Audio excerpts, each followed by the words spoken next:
નમસ્કાર મિત્રો, હું નિમેશ પટેલ। ગઈકાલે 9 માર્ચ 2025ના દિવસે ભારતે આઈસીસી ચેમ્પિયન ટ્રોફી જીતી। તો ટ્રોફી જીતવા બદલ ભારતીય ટીમ અને સમગ્ર ભારત દેશને ખૂબ ખૂબ શુભેચ્છાઓ। આજના વિડીયોમાં આપણે ચર્ચા કરીશું ભારતનો સૌથી મોટો તહેવાર એટલે આઈપીએલ। હવે ટૂંક સમયમાં આઈપીએલની શરૂઆત થશે। તો આજના વિડીયોમાં આપણે ટાટા આઈપીએલ 2025 વિશે સંપૂર્ણ માહિતી મેળવશું।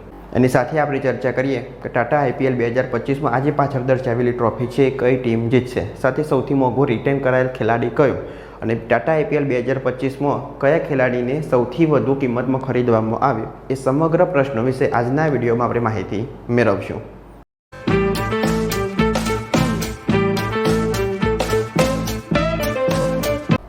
શરૂઆત કરીએ ઇન્ડિયન પ્રીમિયર લીગ એટલે કે આઈપીએલ 2025ની આઈપીએલ, જેને ટાટા આઈપીએલ 2025 તરીકે પણ ઓળખવામાં આવે છે, જે આઈપીએલની 18મી આવૃત્તિ છે।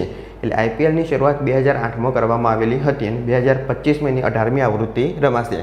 આ ટુર્નામેન્ટ 22 માર્ચથી શરૂ થશે અને 25 મે 2025 સુધી ચાલશે, જેમાં કુલ 74 મેચો હશે અને 10 ટીમ ભાગ લેશે। ભારતના મુખ્ય 13 શહેરમાં આનું આયોજન થશે। હવે 2024માં જે ટીમ વિનર હતી કેકેઆર એટલે કે કોલકાતા નાઇટ રાઇડર્સ, એટલે આનું ઉદ્ઘાટન પણ કોલકાતામાં થશે અને ફાઇનલ મેચ પણ છેલ્લે કોલકાતામાં રમાશે, જેનું આયોજન બીસીસીઆઈ દ્વારા કરવામાં આવે છે, ભારતીય cricket control board.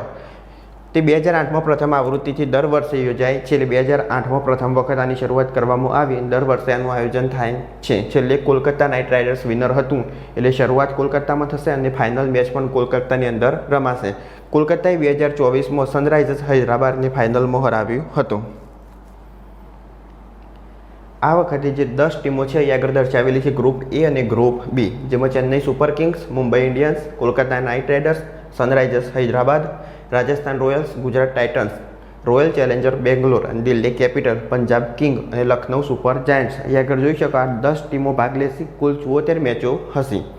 November 2024માં 3 season માટે કામચલાઉ તારીખોની જાહેરાત કરવામાં આવી હતી, જેમાં 2025ની આવૃત્તિ 14 માર્ચથી 25 મે દરમિયાન યોજવાની હતી, પણ જે 2025માં આનું આયોજન કરવાનું હતું જાન્યુઆરીથી એવી જાહેરાત કરવામાં આવેલી હતી। પણ અહીં આગળ જે આઈસીસી ચેમ્પિયન ટ્રોફી હતી એ ફાઇનલ 9 માર્ચે યોજાવાની હતી, જેનાથી આ તારીખ પાછળ કરવામાં આવી અને હમણાં ગઈકાલે જ આઈસીસી ચેમ્પિયન ટ્રોફી ભારતે જીતી। 3 વખતના defending champion Kolkata night riders અને રોયલ ચેલેન્જર બેંગ્લોર વચ્ચે 22 માર્ચ 2025ના રોજ કોલકાતામાં ઈડન ગાર્ડન ખાતે ઉદ્ઘાટન મેચનું આયોજન કરવામાં આવ્યું છે। એટલે 22 માર્ચે આની શરૂઆત થશે અને સૌથી પહેલી ટીમ હશે કેકેઆર અને આરસીબી।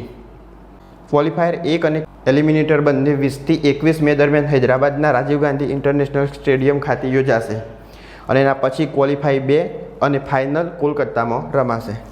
એટલે છેલ્લે જે ફાઇનલ મેચ હશે એનું આયોજન કોલકાતા ખાતે થશે। ફેબ્રુઆરી 2025માં જીઓ સિનેમા અને ડિઝની પ્લસ હોટસ્ટારનું મર્જન થઈ ગયું, એટલે હવે જે આ લાઈવ પ્રસારણ એ જીઓ હોટસ્ટાર પર જોવા મળશે અને 2023થી 2027 ચક્રના બાકીના સમય માટે સ્થાનિક ડિજિટલ પ્રસારણ અધિકારો ધરાવે છે। એટલે હવે આ લાઈવ જીઓ હોટસ્ટાર પર જોવા મળશે।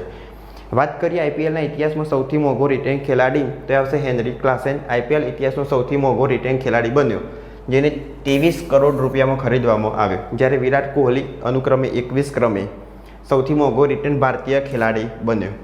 બીસીસીઆઈએ ખેલાડીઓની હરાજી 24 અને 25 નવેમ્બરના રોજ સાઉદી અરેબિયાના જિહાદમાં અબાદી અલ જોહર એરેના ખાતે યોજાઈ હતી અને જેમાં કુલ 1574 ખેલાડીઓએ ભાગ લીધેલો હતો। હરાજી દરમિયાન સૌથી મોંઘા ખેલાડીનો રેકોર્ડ અગાઉ મિશેલ સ્ટાર્કના નામે હતો, જેને 24.75 કરોડમાં ખરીદવામાં આવેલો હતો, પણ આઈપીએલ 2025માં એ રેકોર્ડ 2 વાર તૂટ્યો।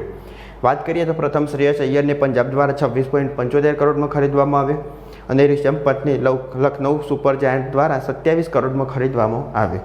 આ જે હરાજી હતી 24 અને 25 નવેમ્બરના રોજ સાઉદી અરેબિયામાં થઈ હતી અને જેમાં મલ્લિકા સાગરે બીજા વર્ષ માટે પણ હરાજી કરનાર તરીકે સેવા આપી હતી। વૈભવી સૂર્યવંશી જે 13 વર્ષની ઉંમરે આઈપીએલ ઇતિહાસમાં વેચાયેલ સૌથી યુવા ખેલાડી બન્યો, જેને રાજસ્થાન રોયલ્સ દ્વારા ખરીદવામાં આવ્યો રૂપિયા 1.1 કરોડમાં। એટલે સૌથી નાની ઉંમરનો ખેલાડી 13 વર્ષ, એટલે માત્ર ધોરણ 7માં ભણતો હોય તેવો ખેલાડી। અહીં આગળ પાછળ તમે જોઈ શકો ટાટા ઇન્ડિયન પ્રીમિયર લીગ 2025 એનો શેડ્યુલ જાહેર કરવામાં આવેલો છે। અહીં આગળ સૌથી પહેલી મેચ 22 માર્ચ કેકેઆર અને આરસીબી વચ્ચે કોલકાતા ખાતે યોજાશે અને કુલ 10 ટીમો અને 74 મેચો હશે, જેમાં છેલ્લે 74ની મેચ હશે ફાઇનલ, એ ફાઇનલનું પણ આયોજન કોલકાતા ખાતે થશે. તો આ વિડીયોમાં આપણે માહિતી મેળવી IPL 2025, જેને ટાટા IPL 2025 તરીકે પણ ઓળખવામાં આવે છે. જો વિડીયો ગમ્યો હોય તો લાઈક કરો, શેર કરો, ચેનલ સબસ્ક્રાઈબ કરો. ત્યાર સુધી જય હિન્દ, જય ભારત.